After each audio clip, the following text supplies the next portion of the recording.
Let the dream begin, let your darker side give in to the power of the music that I write.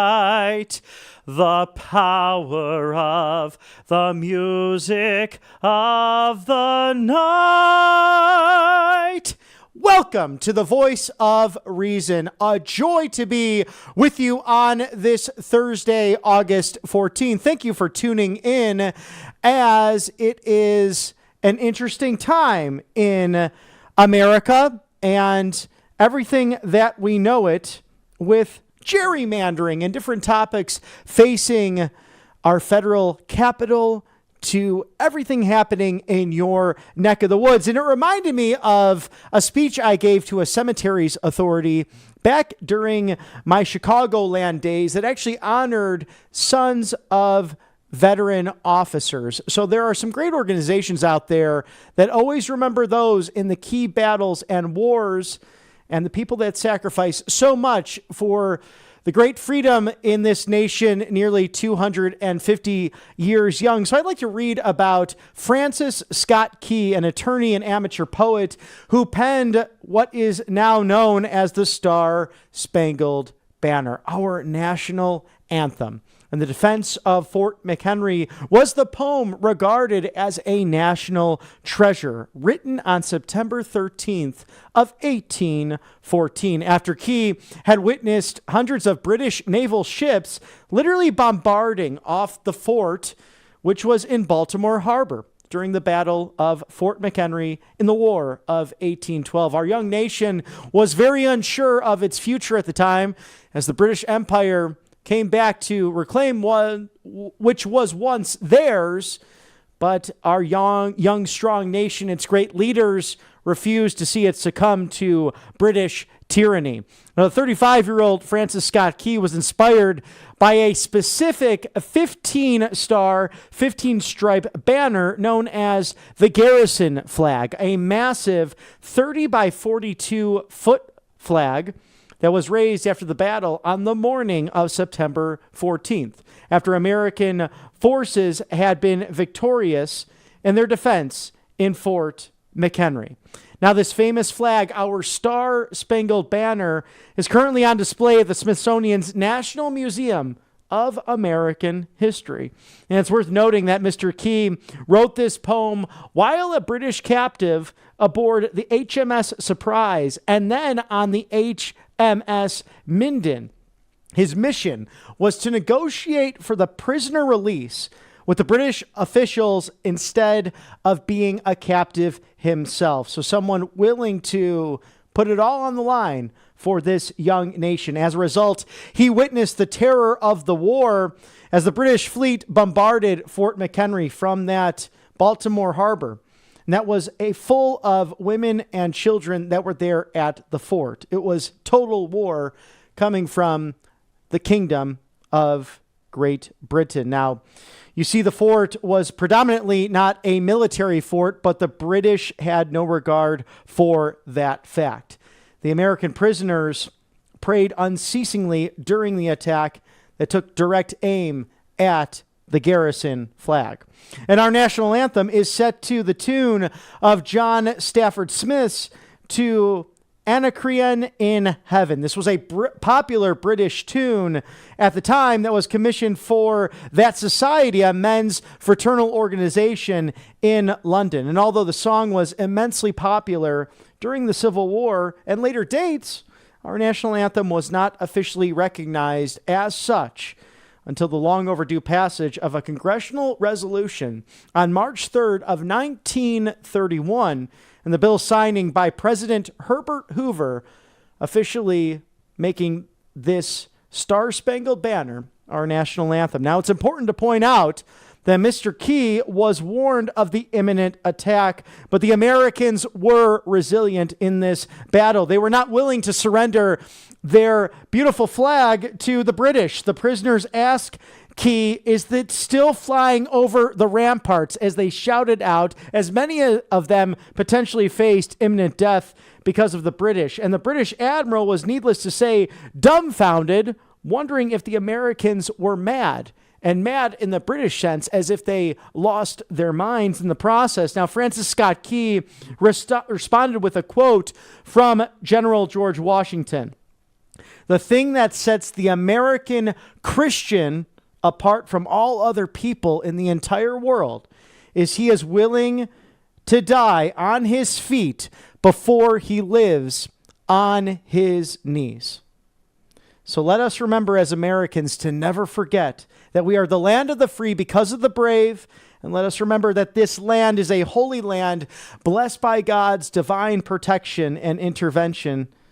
And please always join in standing, taking off that baseball cap, holding your heart or hand to your heart, and saluting if you're a veteran, as you're allowed to do, or active military, towards our great flag during our national anthem. That was a speech I gave to the sons of Union veterans at a cemetery which held actually people who dated back to the Revolution outside of Chicago, those who settled those areas before it was the modern towns that we now know just west of the city. And it was an honor to do so, to honor not only Francis Scott Key's memory, but also the memory and history of this great nation and that specific battle right off of Baltimore Harbor in the War of 1812. Why does all this matter with what's going on right now and the discussion of gerrymandering and what you saw with Texas Democrats who escaped to Chicago in order to hide from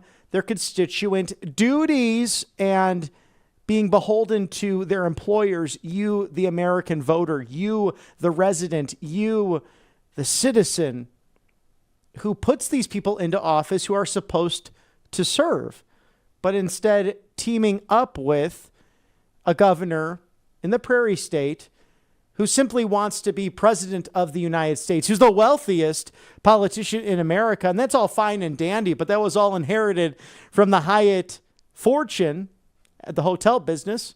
Really hasn't done much his entire career, but still wants to somehow serve as the 48th president of the United States. But what it really boils down to is the fact that the Democrats want to federalize everything. They don't care about the Bill of Rights. They don't care about the history of this great nation and the fact that people like Francis Scott Key were ready, willing, and able to, again, die on their feet than rather be in servitude on their knees, as General George Washington, our inaugural holder of the presidency of the United States, once stated. They want this democracy they keep complaining about. You hear that word, that democracy is under attack. Well, this is the truth about the modern Democrat Party. They're big government socialists. They're communists. It's people like Mamdani in New York City who want to control even the farmers market because they don't trust you to make the right decision for you and yours, for your family members as well. And I'd like to remind the modern Democrat family of ours, because they are friends and family of ours, Democrats, and you should never, ever, ever leave a relationship simply based on political difference. Remember that. And here at the Voice of Reason, we will always strive to break bread with those who might disagree. But here's the core of the argument that they're making. They want a pure democracy so they can rule the 51% over the minority, although they are the minority party right now. So let's go back to what our founders said about this topic. A democracy is nothing more than mob rule, where 51% of the people may take away the rights of the other 49. That was Thomas Jefferson, the third president of the United States. Our second president said, remember that democracy lasts long. Democracy never lasts long. It soon wastes, exhausts, and murders itself. There never was a democracy yet that did not commit suicide. It's according to John Adams. Benjamin Franklin, the great founding father, said democracy is two wolves and a lamb voting what to have for lunch. Liberty is a well-armed lamb contesting the vote. Very wise words. And finally, Alexander Hamilton, the first Secretary of Treasury, we are a Republican government. Real liberty is never found in despotism or in the extremes of democracy. So that's my question for the Democrat Party, this modern socialist party.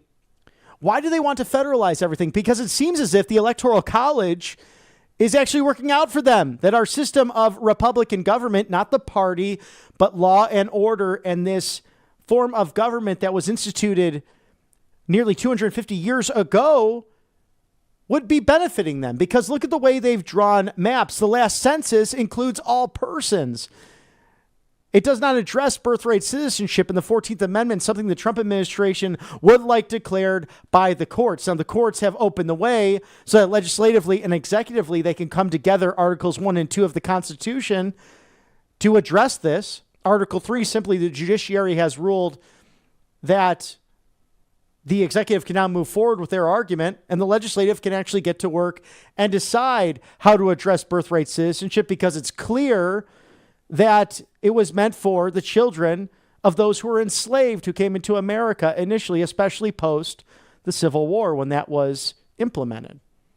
Now, you look at California with countless Democrats representing that populace in Washington, D.C., only 9 Republicans in the House of Representatives. Illinois, only 3 Republicans in the House of Representatives against 14 Democrats in the House, with 2 United States senators who are Democrats, although the state with the popular vote voted nearly 45% for Donald Trump, but 83% of its representation is Democrats. How does that seem fair? Maryland, it's the same situation, with only 1 Republican in the House representing their congressional delegation. Massachusetts, 0. There are 9 House Democrats and 2 Democrat senators. How does that really provide for equal representation of 1 citizen, 1 vote? So I ask these Democrats, is it something that you just want a strong centralized government in Washington, D.C., and to hell with states' rights, to hell with the Bill of Rights, especially the 10th Amendment, because we know that the best government, as argued by Thomas Jefferson of the Democratic Republican Party of old, the best form of that government is local. It's township. It's the fact that you can go talk to your neighbor about issues that affect you in your local zip code and your apparatus. Much better than a totalitarian or too large of a centralized federal government, because the founders were concerned about not only a king in Article 2, in fact, creating a president for a constitutional republic, but also the tyranny of the legislative in Article 1. And that's not something that's covered a lot in our history books. But fortunately, we have those good people who are fighting on the ground on a daily basis to make sure that that representative government that was envisioned 250 years ago stands to this day. You'll have some great guests on the show tonight featuring what they're working on, especially on these gerrymandering issues, to getting out the message on college campuses and how to ensure that Gen Z, those on campus right now, are truly Gen free. We look forward to those discussions and much more tonight on The Voice of Reason.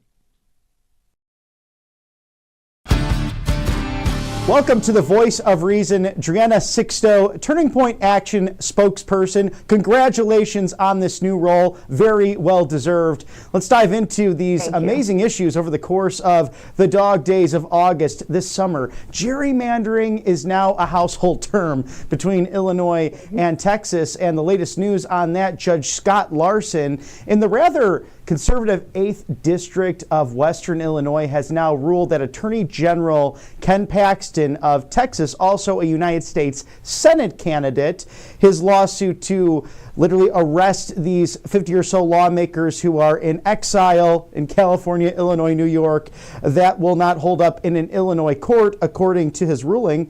But I'm just really perplexed by Democrat DuPage County Board chairwoman right outside of Chicago, stating that, this is Deb Conroy, redistricting has been a political hot button for as long as I recall. Republican states run maps, Democrat states run maps. She says, is it fair? Maybe not. Well, I think the Democrats have been exposed, have they not?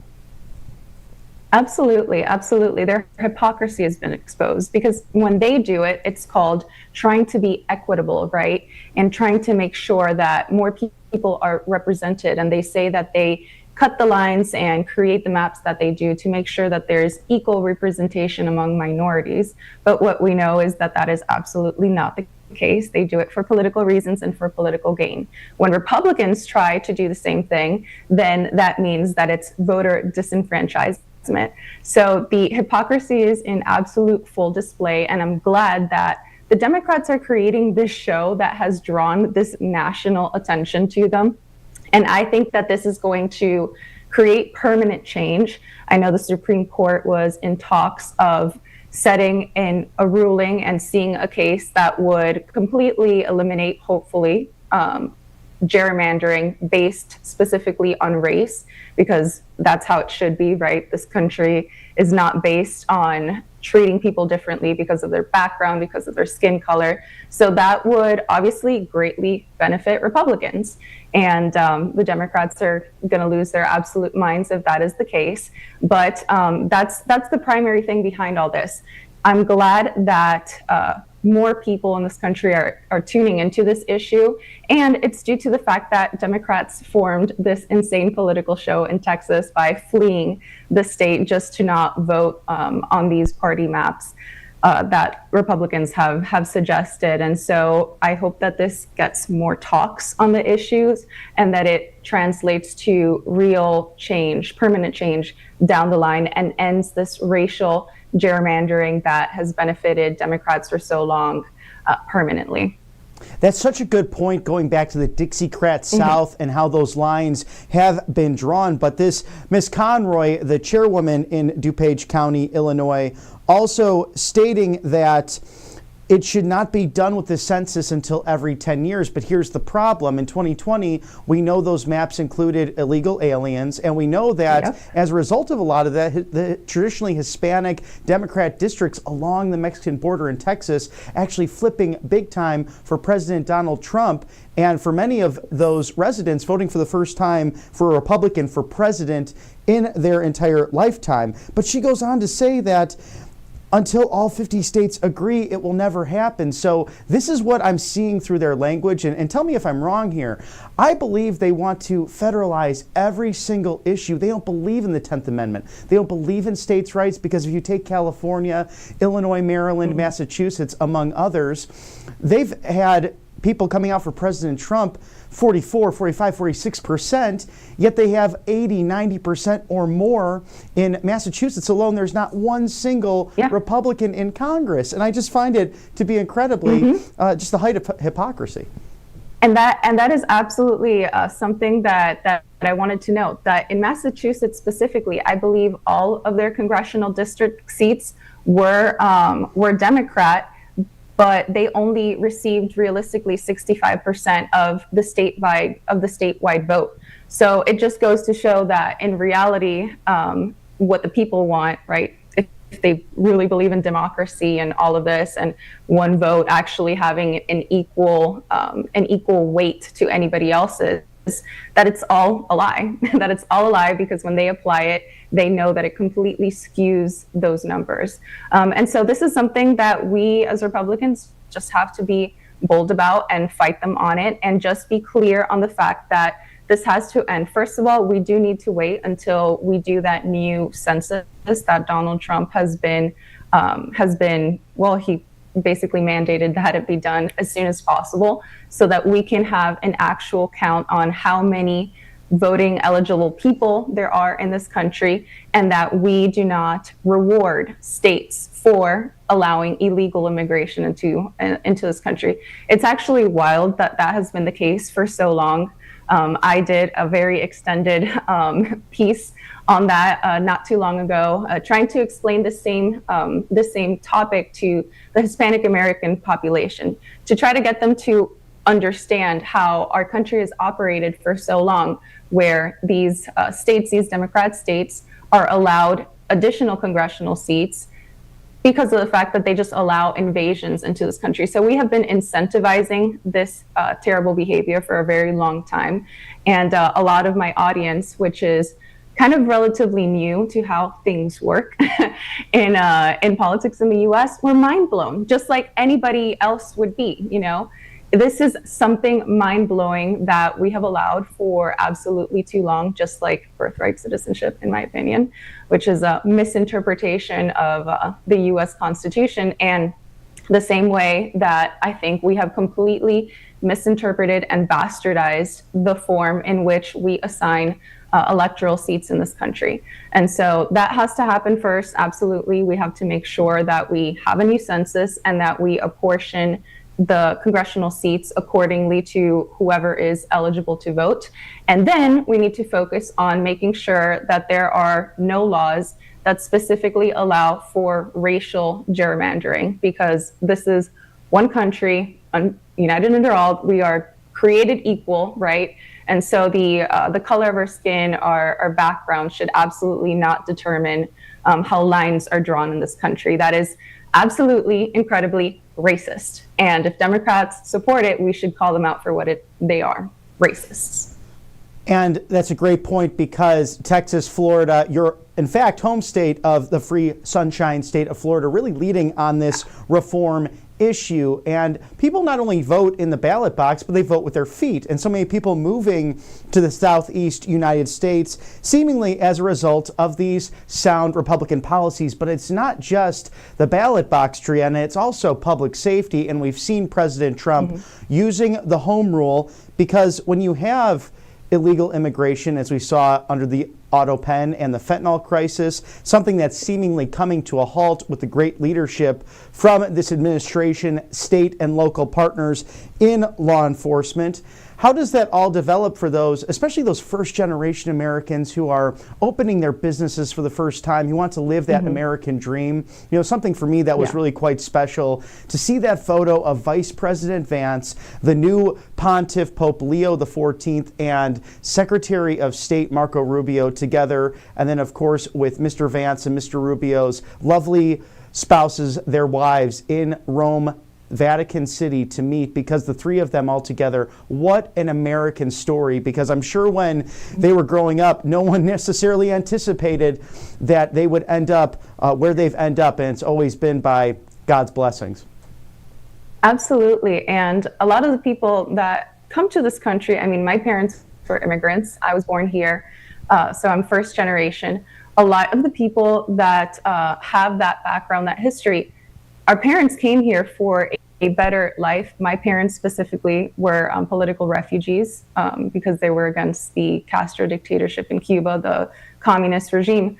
But there's other people that come for economic reasons and safety reasons. So it is kind of antithetical to escape a country that has a lot of gang violence and instability, to then end up with the absolute same thing here in this supposed land of opportunity, in the supposed first world nation, that we're seeing the same exact thing that they left behind in their home countries. And that does happen very often in minority majority areas, specifically controlled by Democrats. Because I can say that for the most part, like South Florida, Miami-Dade County, and Miami in general, we are pretty good on law enforcement and supporting our law enforcement. It's not like other major cities where they kind of appease and have a two-tiered system of justice, where they enforce the law for just regular Americans, but they go a lot more lenient on minorities to then not be called racist or whatever it is. And what happens? Well, these minority majority communities end up in chaos, end up having a lot more violence, an increase in crime rates, an increase in murders. So it's truly sad to see that somebody might have immigrated to this country legally, and then to see that their communities have pretty much turned into the same lawless dystopia that they may have left behind in their home countries. So we absolutely do need to fix that, and I'm glad that President Trump is calling it out for what it is and is lending a heavy, hard hand on this matter. And especially in Washington, D.C., this violence from 2018 to 2023, especially a 547% increase in carjackings and roughly 4 to 6 times more dangerous with violent crime compared to Havana, Cuba, to your point. Also, Bogota, Colombia. People are coming from these places for a better way of life and sometimes ending up in our nation's capital. And then they're facing the exact same kind of gang violence and illegal crime, drugs, rape, and murder that they initially wanted to leave so they could have a better life. Yeah, and I love that President Trump, he's the people's president because he breaks it down in a way that most people can understand the reason why he's doing what he's doing. And I was listening to a press conference when he finally announced that he was going to lay the law down in Washington, D.C. and make sure that the D.C. police had the help they needed from the federal government. He said that his dad told him to never eat at a restaurant where the front door is dirty because it means that the restaurant itself is dirty on the inside. And that was alluding to the fact that our nation's capital is the front door to the country. And for it to be in the conditions that it has been for so long under this local Democrat leadership is truly embarrassing. And I don't think it is very welcoming or a good representation of who we are as a country. And so we absolutely need to clean that up. And we need to make sure that our front door is clean. I think that he's a genius for breaking things down in such simple terms. And that's why the American people love him and they understand what he's doing, why he's doing it, and understand he's doing it from a good place in his heart. That's an excellent point as well, because when I visited the home country of Ireland, actually the taxi cab driver mentioned something similar. He says he always goes to the bathroom of the pub before eating there to see if it's clean, because that then means the kitchen is clean or not. And I think that's good common sense. So let's break down this trip come tomorrow to Anchorage, Alaska. President Trump sitting down with President Putin of Russia, perhaps a last-minute change with Vladimir Zelensky, the president of Ukraine. We'll see what happens there. He wants in on this meeting. President Trump has said he's open to the idea, but was invited to a sit-down with President Putin specifically. But President Trump said, you have to do it on my soil. So it's going to be Alaska. And he has really been the peacemaker, the deal maker in chief. What do you anticipate from this very important So I think that the location chosen is pretty significant. It's Alaska, where it was kind of a standpost for the Cold War. I don't think that Putin has been on American soil since like 2015, so that's historic as well. I think that realistically, President Putin, we know he's no angel whatsoever, but I do genuinely think that he wants peace between the two countries. And I think that he is wanting to come to some kind of a solution at the end of it. I think that absolutely mentions of maybe land concessions is going to be something that's talked about. And I think that this is just me personally, I think that that is a realistic option.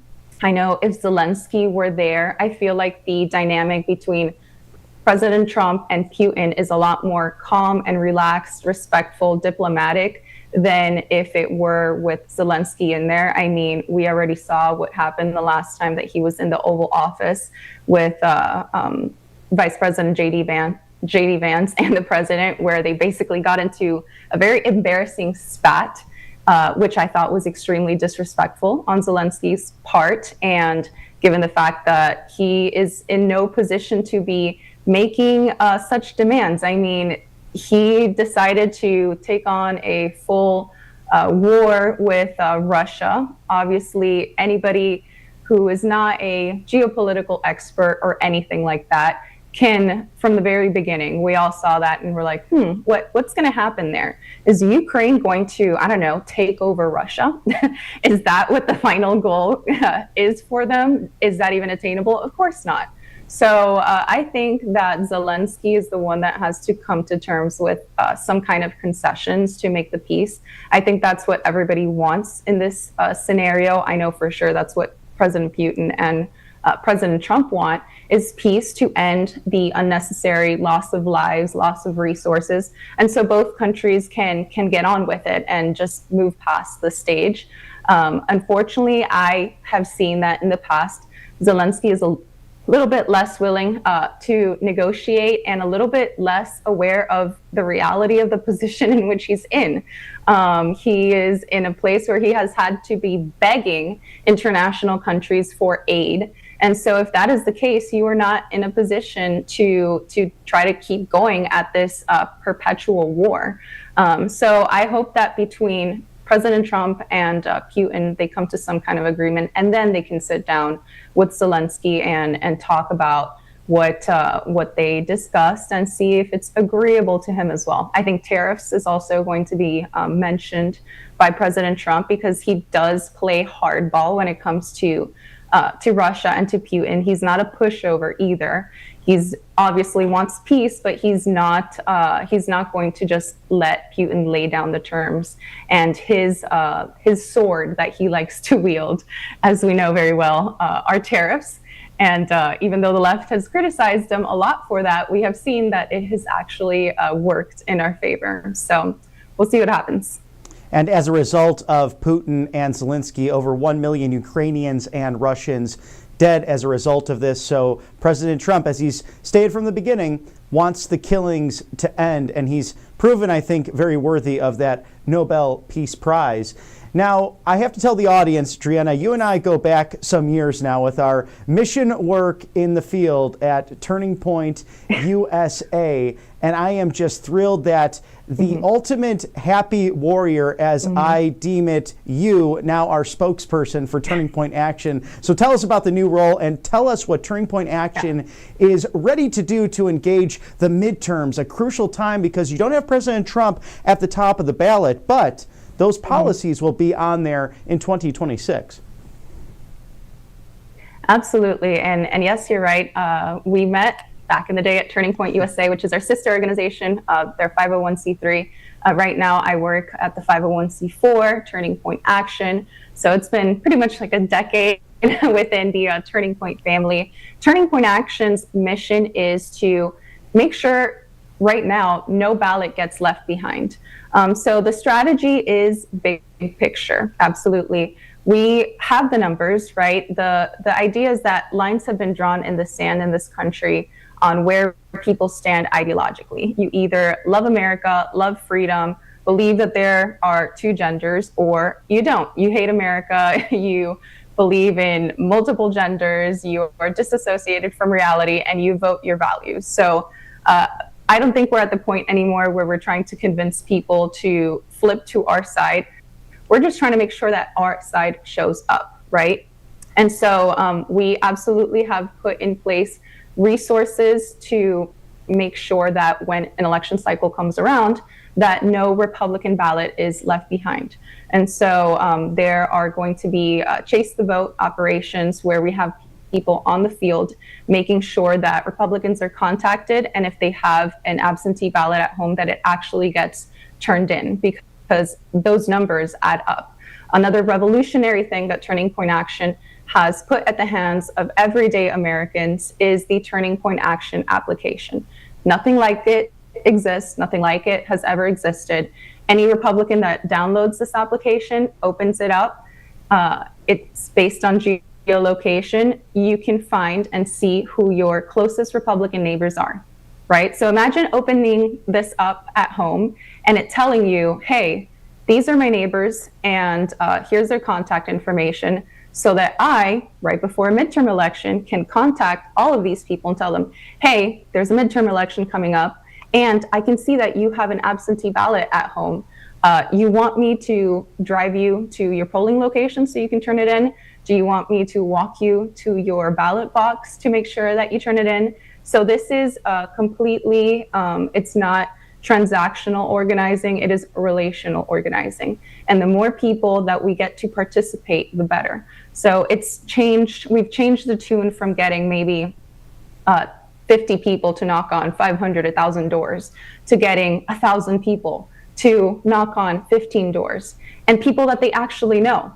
So anybody can download the TP Action app, you do it right now, log in, and first of all, see who your Republican neighbors are, introduce yourselves. That's something that we're encouraging before the election, right? To make sure that people build natural friendships and relationships with those in their community, because it's a lot more normal and natural to then tell your neighbor that you've already spoken to throughout the year, hey, Mary, like, there's an election going on, make sure to vote, instead of just knocking on their door, being a random person. It feels a lot more transactional, like you're trying to get something out of them.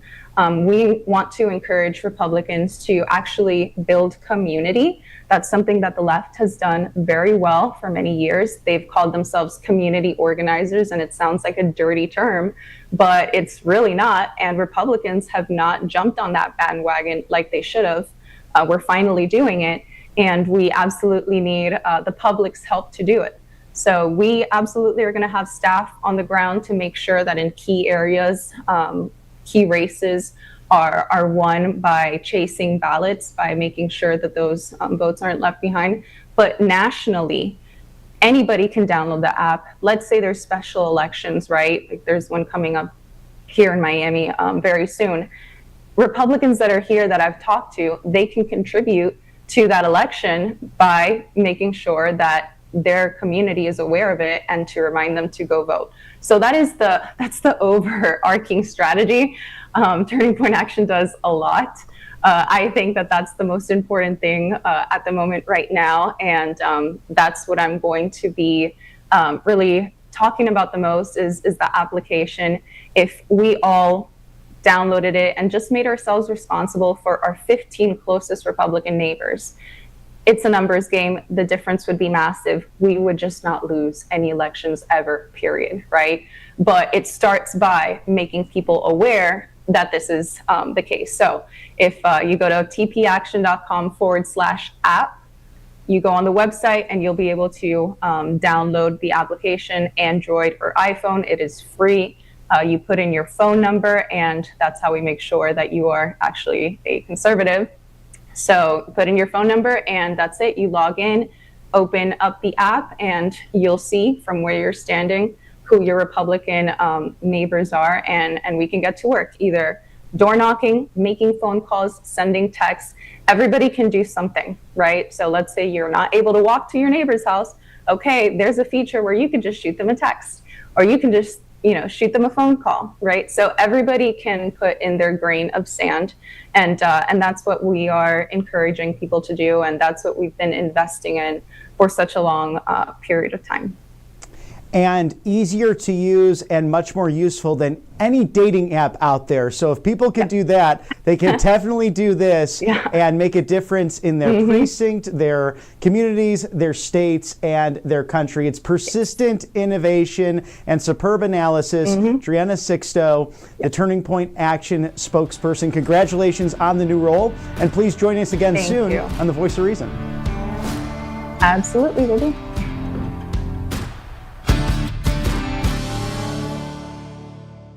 Thank you to Driena Sixto, the new spokesperson for Turning Point Action. Now, to talk more on this gerrymandering issue and what we're seeing between Illinois Democrats and Texas Republicans, and really everyone in between in this debate on the gerrymandering issue, Jim Zay, a DuPage County board member and friend of the show, we'll dive deep into what's facing Chicago and Illinois politics and this big elephant in the room known as gerrymandering. And welcome to the Voice of Reason. Jim Zay, DuPage County board member and former chairman of the DuPage County Republican Party.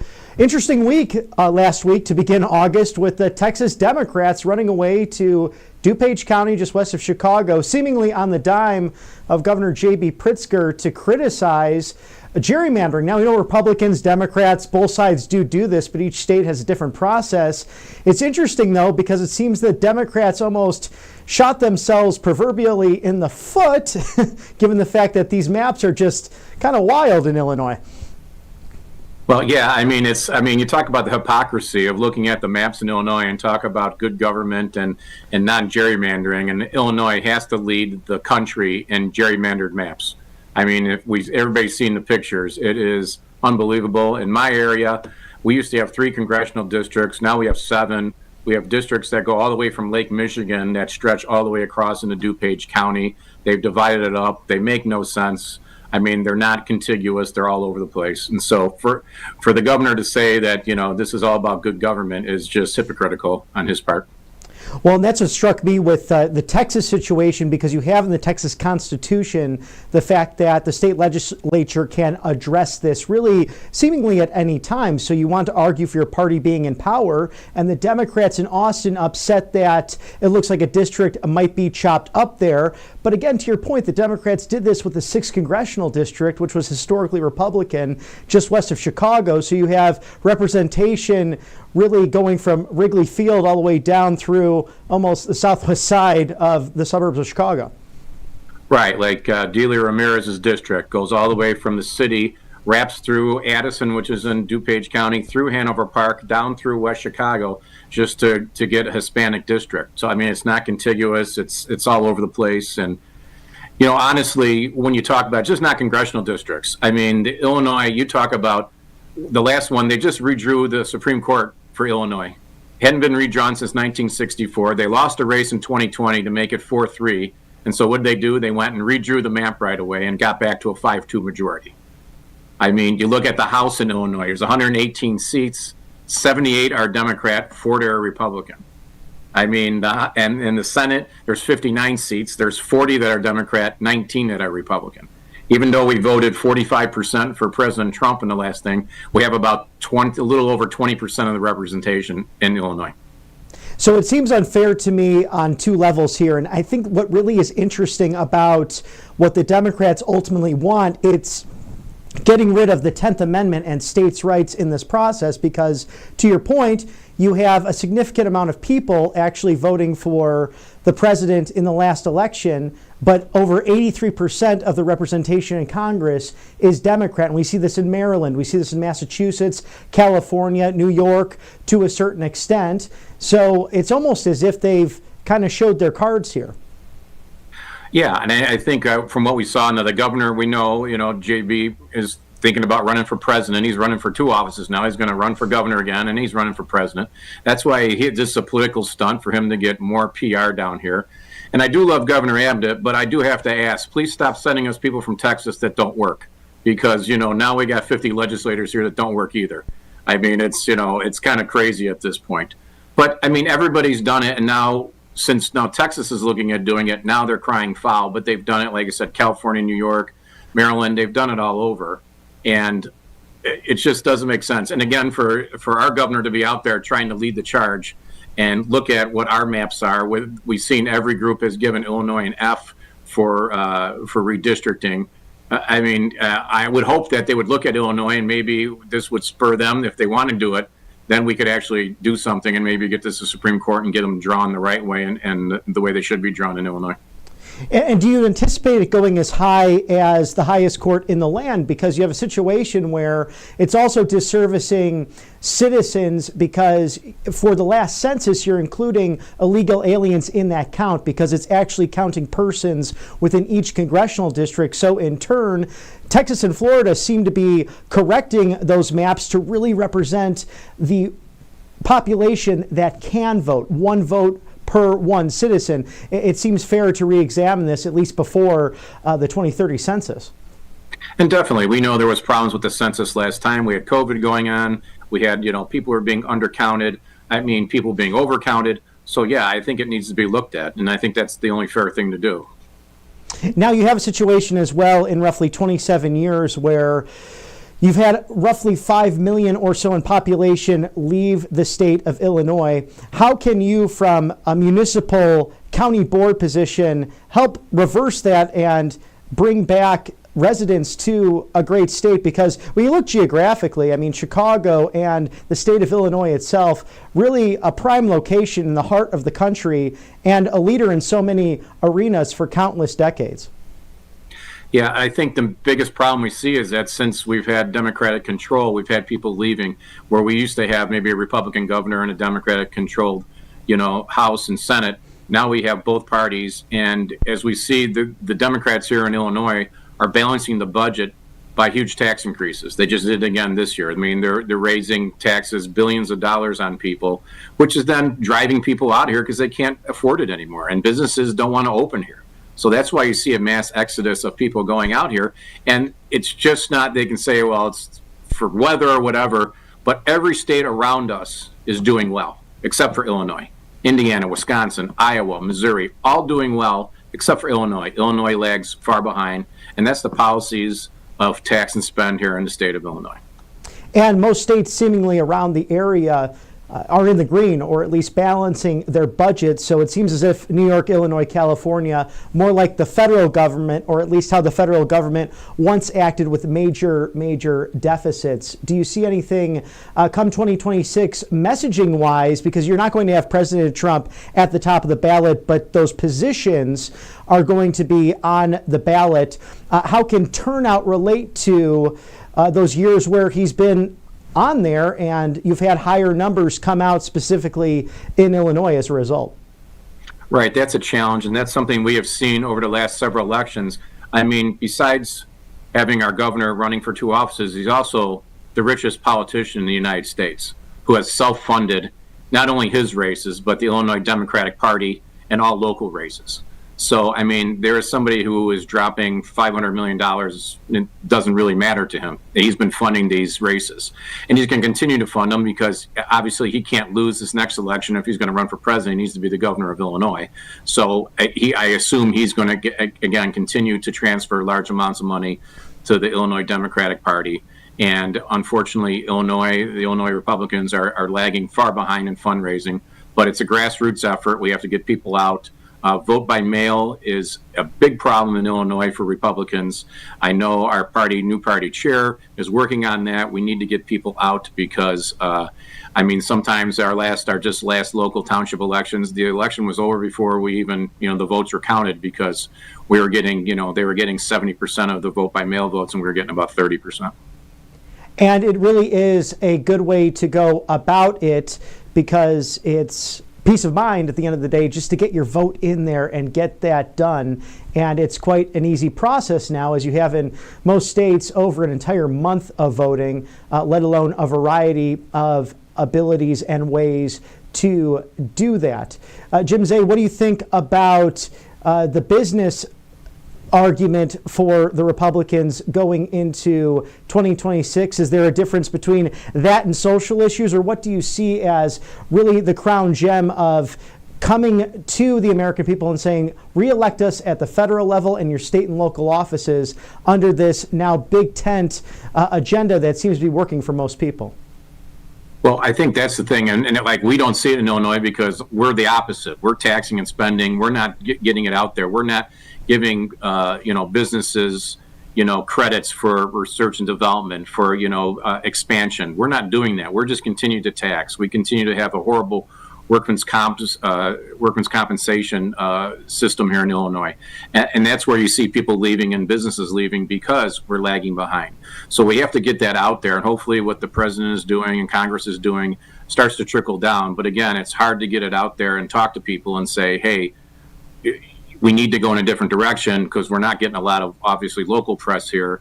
And when we go to election time, it's always a negative election. The Democrats will run the abortion issue against us. They'll run, that Trump's a bad guy, and all that. And it's hard to get through all that static to get to the local voters. It's going to take people going door to door and talking to their neighbors and really getting out there and explaining that, especially in DuPage County. I mean, it's been Republican for a long time. It's changed. But the reason they moved to DuPage County was because of good schools, taxation, low taxation, good neighbors, things like that, low crime, and that's we have to get that message out to the people.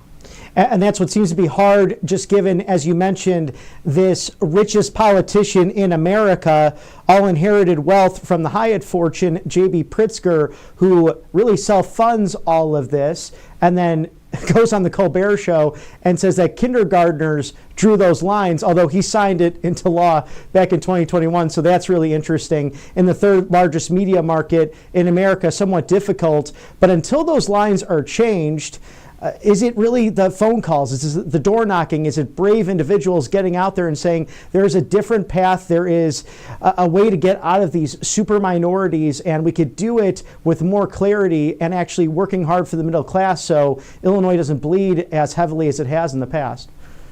I think that's the main thing, is getting out there and talking to people. You have to. Again, we know we're going to be outspent, but again, nothing beats the old-fashioned walking, talking to your neighbor, getting signs up. I'm always, I'm up for election this year, and, I know it's going to be a very tough race for me, but, we're going to go out and do the work because we can't let them win. We have to continue to stand on our principles of, low taxation. We always, we want to help people, but the government's not, a full-time, crutch for people. Government's there to help you when you're down. But, you need to get out there and work and do things and help, help the economy. And that's what the main thing is.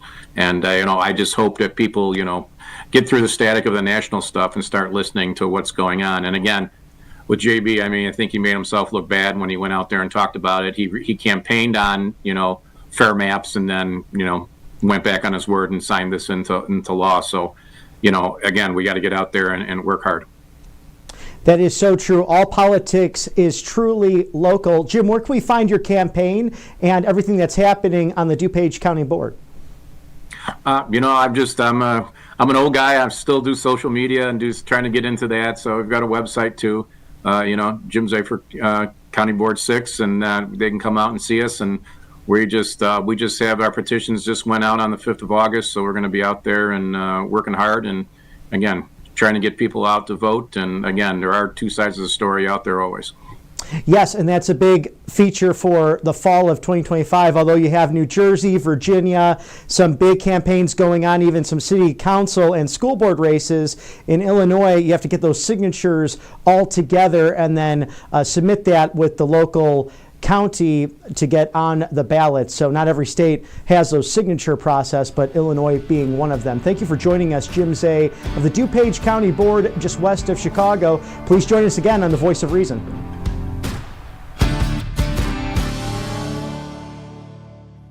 Thank you to Jim Zay of the DuPage County Board, just west of Chicago, Illinois.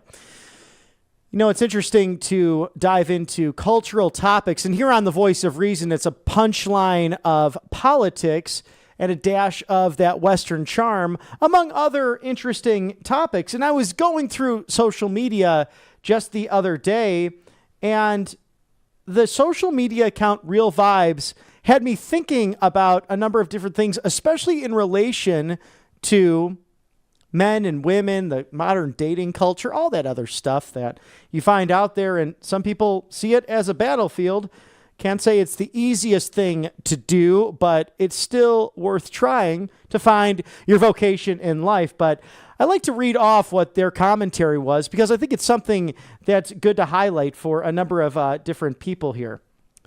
Now, it says, ladies, understand this clearly. And I think this is so true. Men pursue women for two main reasons. It's sex and love. And that's how we're biologically built. There's no question about that. But here's the reality that's often overlooked.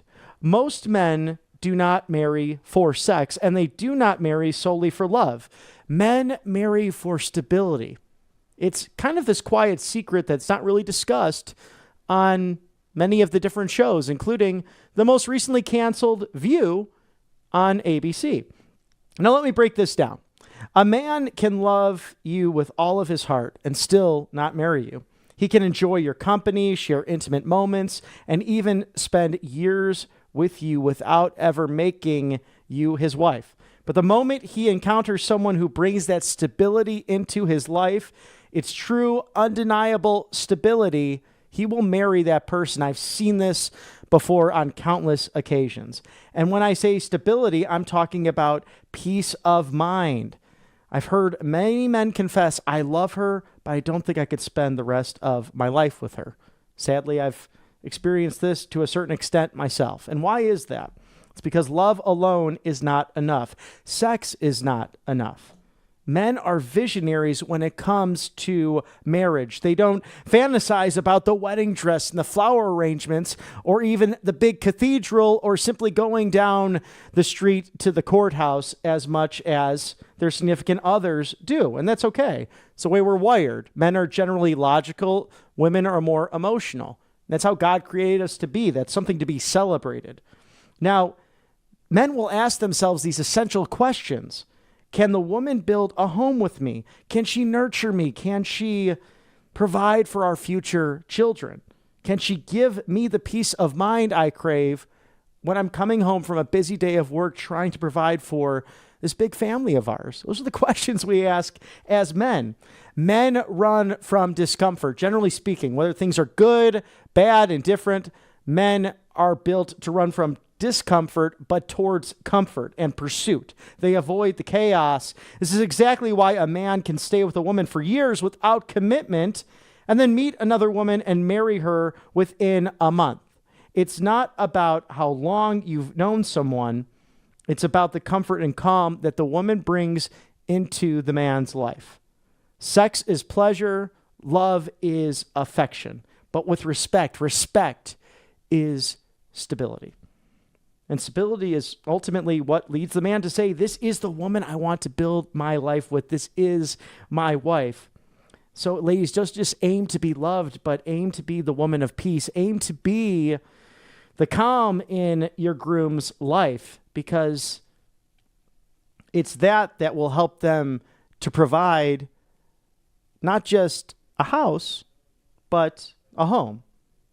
Aim to be the calm in the storm. Aim to be the stability in his vision, the respect in his heart, because when a man finds peace with you, he finds his forever in you. So I thought that was a really beautiful reflection from Real Vibes, and I'm glad I encountered that because it made me ponder and think about my own life and my pursuits in dating and dating intentionally for marriage in a culture that rather tells you, regardless of the age, that it's just easier to dive into the hookup culture and it's easier to not want to make a commitment. No. It's sometimes you have to be the salmon that swims upstream to not only honor God and to honor yourself, but to honor your family and your future spouse. Something important to reflect on as we close out the show today on The Voice of Reason.